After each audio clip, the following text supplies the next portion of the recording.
Hello friends, this is Saranya. Today we are going to discuss about taurodontism. Taurodontism. So what is a taurodontism? We'll discuss in detail. In this diagram you can see how the normal tooth which is appear and how the taurodontism tooth will appear. So what is happening is that the bifurcation which is usually occur at the cervical level. So you see how the root will be tapered at the end. So whereas we see in the taurodontism, the tooth which is that is the peculiar dental anomaly in which the body of the tooth is enlarged at the extent of the root. That is, you can see how the tooth which is extend up to the root surface, the body of the tooth which is extend along the root.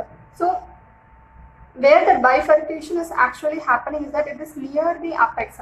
So near the apex, that is a 1 millimeter. So few millimeters above the apex, that is the apical end, you can see the furcation. So there are different types of taurodontism depend upon the severity. So what are the types? We'll see. So the taurodontism teeth is classified as hypo, meso, hypertaurodontism. What's hypotaurodontism? So hypotaurodontism is like, in this you can see the hypotaurodontism, it is like a mild form.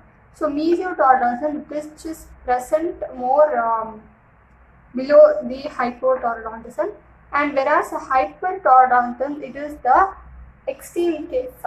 That is the extreme, the bifurcation or the trifurcation which is present on the apex of the root. So near the apex of the root. So this is how the taurodontism is classified. So what is the reason for taurodontism? What causes taurodontism? So the main cause is that the failure of invagination of HERS, that is Herpes epithelial root sheet, at the proper horizontal level. So what happened is that when the root is formed, the HERS will move horizontally and it will provide many bifurcation and trifurcation. So with that, the root which is tapered. So if the HERS which is not invaging, so what happens? The tooth will be more expense on the root surface. This is what happening. There are also another causes for the taurodontism. That is a possible causes. There are variety of possible causes. What are they? We'll see. What are the various possible causes for taurodontism? That is, there are 5 causes.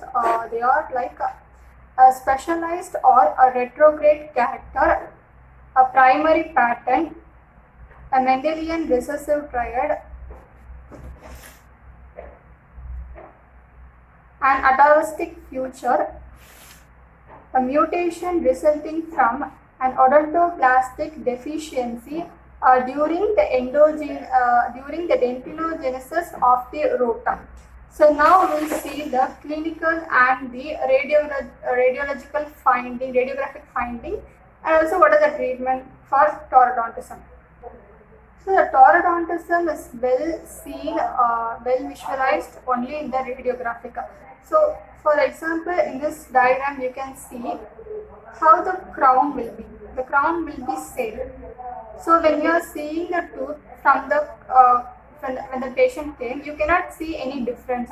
The tooth will be like normal as how it is. But when we take a radiography, for example, if you are doing some root canal, or by mistake you will see this taurodontism.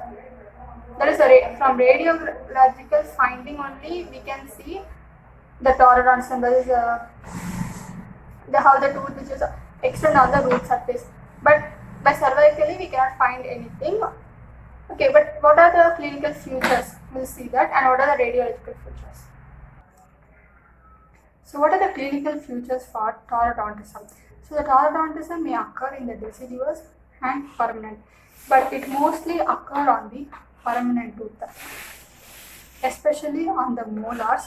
It may occur on a single molar or multiple molar, a single tooth or a multiple tooth in a same quadrant, or a combination of a different quadrant.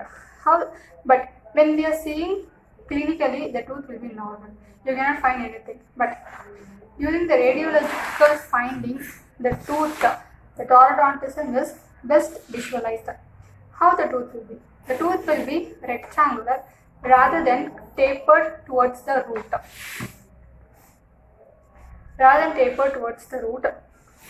How is the pulp chamber?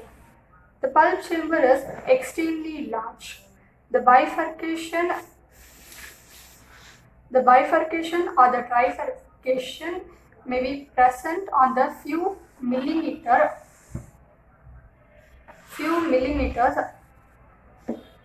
above the apex of the root. So what are the treatment for toroidontism? There is no treatment is necessary for this anomaly. So why there is no treatment necessary? Because we don't cause any problem to the tooth. So we don't need any treatment. But we should be careful that we don't put more masticatory forces, because there is no proper anchorage. So thank you, friends. So please do like, share and subscribe our channel. Don't forget to hit on the bell icon so that you can get more notification what are the videos which we upload. Thank you once again.